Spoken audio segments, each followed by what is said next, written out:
Mr. President, I wanted to take this time to talk about the budget agreement that was negotiated by Senator Murray and Congressman Ryan, the work that they did. But I first want to relate to my colleagues conversations I had with numerous Marylanders over this past weekend. People I didn't know who came up to me and said how pleased they were that Congress was on the verge of getting something done, something that would make a difference in our budget for the next 2 years, that Democrats and Republicans actually were able to reach a compromise, and that we were actually able to get our business done in some regular order. They were hopeful that it would not only make a difference in the budget of our nation this year and next, but it was a sign that Democrats and Republicans were prepared to work together to do the people's business, that this was truly bipartisan. It was a real compromise, something that we haven't seen enough of in this Congress. The American people understand that the Congress is controlled, the House by Republicans and the Senate by Democrats. They understand that. What they don't understand is how we have not been able to get together and compromise our differences in order to move forward on the important issues of our time. They were very encouraged by this action. So, Mr. President, I intend to support the final vote on the budget agreement, and I hope my colleagues will support this agreement. It provides the framework for appropriation bills for the next 2 years without sequestration. That's regular order. The appropriations committees can now meet and decide the policy of our country through the appropriation bills as to where we believe priorities should be on federal resources. It allows us to operate, hopefully, without a continuing resolution. A number of continuing resolutions that we have passed indicate a failure, because when we pass a continuing resolution, we don't adopt the priorities for the current time. Instead, we just freeze in prior year's priorities. We now have the opportunity to enact priorities that are important today, recognizing that some of the past spending is not necessary and there's other areas that we need now to adopt, considering the changes in our own community and considering the international changes. It allows us to operate without the fear of a government shutdown. Before I said a fear of a government shutdown because we thought that we wouldn't see a government shutdown, but as we know, in October we saw a government shutdown, and we saw people that were hurt. We saw our economy that was hurt as a result of that shutdown. Well, now this budget agreement gives us the opportunity to use regular order so that we can pass appropriation bills or an omnibus bill that sets current priorities. It allows that to do that without the fear of closing government, which is inefficient, costly, and harms our economy and people.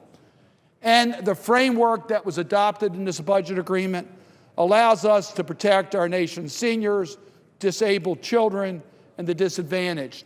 The resources can be made available to deal with our most vulnerable, to allow us to move forward as a nation. And it shows that we can work together.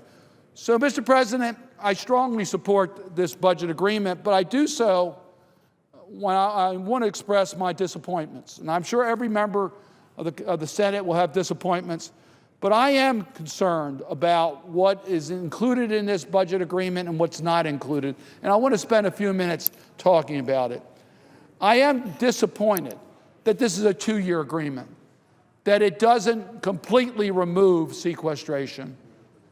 I think all of us would acknowledge that sequestration is something we don't want to see in effect, because what it is mindless across-the-board cuts. It doesn't set priorities. We're responsible to set priorities.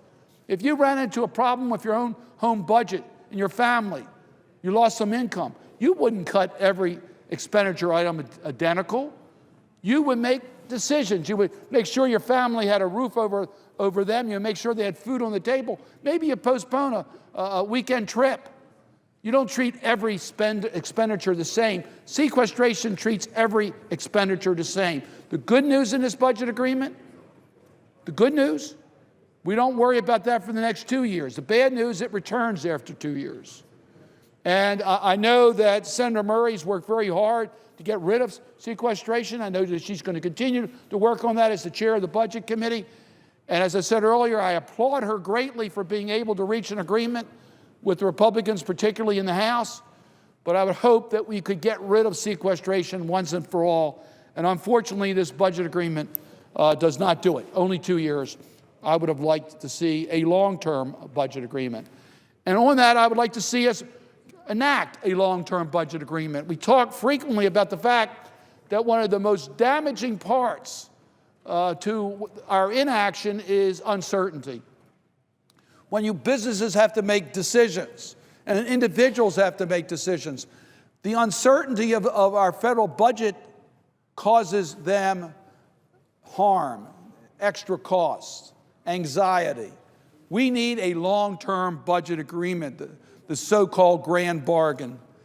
Yes, we will get an agreement for these 2 years, but it doesn't take us beyond that. And we all understand we need a responsible budget, one that deals with the investments that are important for job growth, but also reduces the budget deficit. And I know that Chairman Murray has mentioned this frequently, but let me just repeat this. During the past few years, we have reduced the deficit by $2.8 trillion. We've done a good job in reining in the federal deficit. That's over the period of FY14 to 23, and that's before sequestration.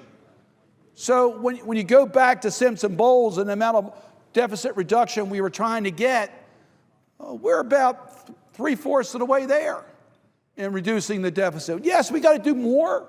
We got to continue to reduce the deficit, but let us acknowledge that we've done a pretty good job in reining in the federal deficit, and I applaud the chair of the Budget Committee for her leadership in that regard.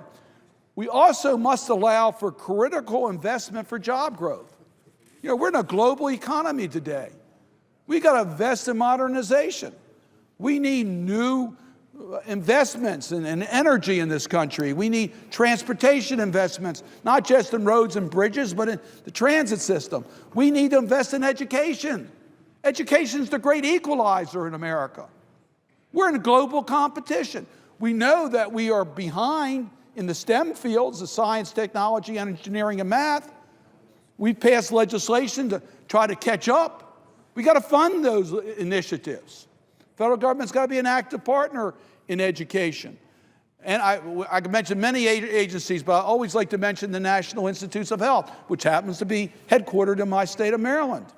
And it's very important to New Jersey, the presiding officer state, and very important to every part of our country.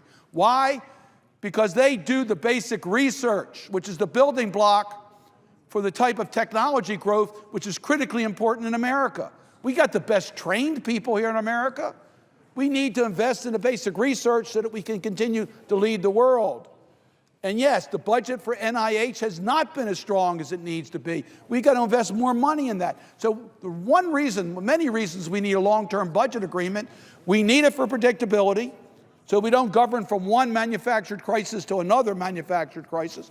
But we also need it so that we can invest in the critical investments for job growth in America.